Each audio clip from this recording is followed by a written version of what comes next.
La politique d'autonomie des personnes âgées et handicapées du Conseil départemental de la Guadeloupe, comment ça marche?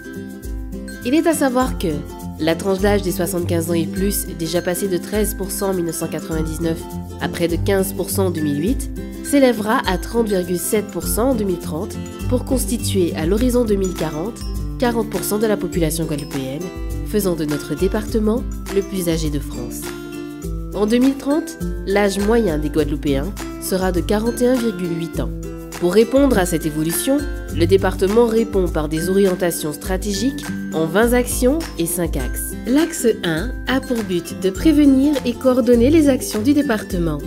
L'axe 2 consiste à favoriser l'accès à la vie sociale. L'axe 3 gère l'accompagnement au domicile. L'axe 4 permet de communiquer, sensibiliser et accueillir. L'axe 5 vise à adapter l'offre médico-sociale. Visualisez l'ensemble des actions des orientations stratégiques du département en cliquant sur le lien de la publication. Pour financer ces orientations stratégiques et l'application de ces 20 actions, le département, par ses élus, s'est doté d'un budget qui s'élève à 134 millions d'euros pour l'année 2015. L'ensemble des actions départementales est encadré par le schéma départemental en faveur des personnes âgées et des personnes handicapées et constitue de manière très opérationnelle les fondements de sa politique d'autonomie. Ainsi, le budget est composé de 87 millions d'euros pour les personnes âgées et 47 millions d'euros pour les personnes handicapées. Quelles sont les conditions générales d'admission à l'aide sociale? Être de nationalité française ou disposer d'un titre de séjour en cours de validité. Résider en Guadeloupe et y avoir son domicile de secours, résidence principale du demandeur, sur une durée d'au moins 3 mois. Avoir des ressources inférieures au plafond de l'aide sociale. Au 1er janvier 2014, 777,16 € par mois pour une personne seule et 1206,59 € par mois pour un couple. Quelles sont les prestations en faveur des personnes âgées?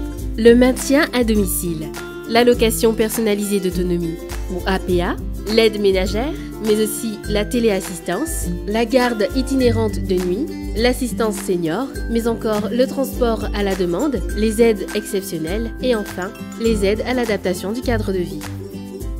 Les différentes formes d'accueil, l'accueil de jour, l'accueil temporaire et enfin l'accueil à temps plein. Les différents types d'hébergement, l'accueil en établissement, l'accueil familial, la prise en charge des frais d'hébergement et enfin l'APA en établissement. Et la dernière prestation, la coordination gérontologique. Où pouvez-vous trouver plus d'informations?